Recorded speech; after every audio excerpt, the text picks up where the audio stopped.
তীব্র দাবদাহ কাটিয়ে অবশেষে স্বস্তির বৃষ্টি ব্যারাকপুর শিল্পাঞ্চলে।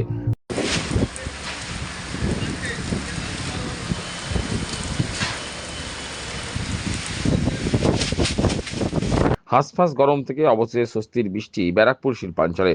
শুক্রবার ভর দুপুরে আচমকা আঁধারে ঢাকলো গোটা শিল্পাঞ্চল। ঘন ঘন বজ্রপাতের সঙ্গে ঝেঁপে নামলো বৃষ্টি।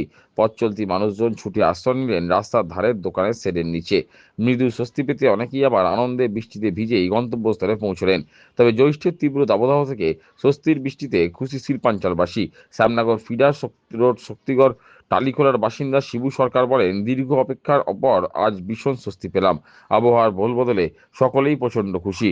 আনন্দে অনেকেই আজ বৃষ্টিতে ভিজতে দেখা গেছে। বৃষ্টিতে খুব স্বস্তি মনে হচ্ছে। দীর্ঘ অপেক্ষার পরে আজকে এরকম বৃষ্টি হলো। প্রতিদিনই ভাবছি বৃষ্টি হবে বৃষ্টি হবে, ওই পালে যেরকম বাঘ পড়ে সেরকমই অবস্থা হয়েছিল।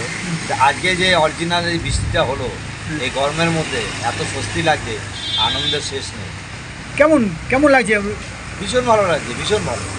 প্রকৃতি কি পুরো চেঞ্জ হয়ে গেল? প্রকৃতিটা চেঞ্জ হয়ে গেল আজকে, এত সুন্দর চেঞ্জ হলো দেখার মতো। মানুষ খুব স্বস্তিতে বৃষ্টিতে ভিজে ভিজে রাস্তাঘাটে চলে যাচ্ছে যে যার মতো বাড়ি। এই আনন্দ নিয়ে মোটামুটি বাড়ি পৌঁছে যাবে। এই বৃষ্টিতে মানুষের ঘাম একদম শুকিয়ে গেল। কল্যাণী এক্সপ্রেসের তীরবর্তী উত্তর হাসিয়ার বাসিন্দা ববিতা বগি বলেন, দুপুর গড়াতেই আবহাওয়া বদল হয়েছে। কাজ থেকে বাড়ি ফেরার পথে ঝেঁপে বৃষ্টি নেমেছে। দাবদাহ থেকে মুক্তি পেতে বৃষ্টি হওয়ায় তিনি ভীষণ খুশি। কেন, কি কারণে বসে আছেন? আমি কলকাতা ডিউটি করি, কিন্তু বাড়ি ফিরছিলাম, হ্যাঁ। আটকে গেছি। আচ্ছা। কিন্তু আজকেও মানে মজা লাগছে যে এতদিন বাদে এরকম বৃষ্টি, যেটা আমরা আশা করছিলাম যে হোক। খুব সুন্দর বৃষ্টি হচ্ছে। আপনি ট্রেন থেকে নিয়ে বাড়ি ফিরছিলেন? হ্যাঁ হ্যাঁ। কোথায় যাবেন? আমি যাবো উত্তর হাসিয়া। হাইওয়ের ধারে? হ্যাঁ, শ্যামনগর উত্তর হাসিয়া। এখানে কতক্ষণ বসে আছেন? তাও 20 মিনিট।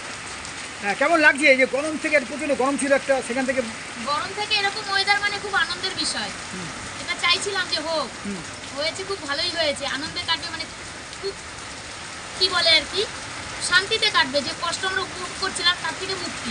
প্রকৃতি খুব ভালো হয়েছে তো? প্রকৃতি ভালো হয়েছে।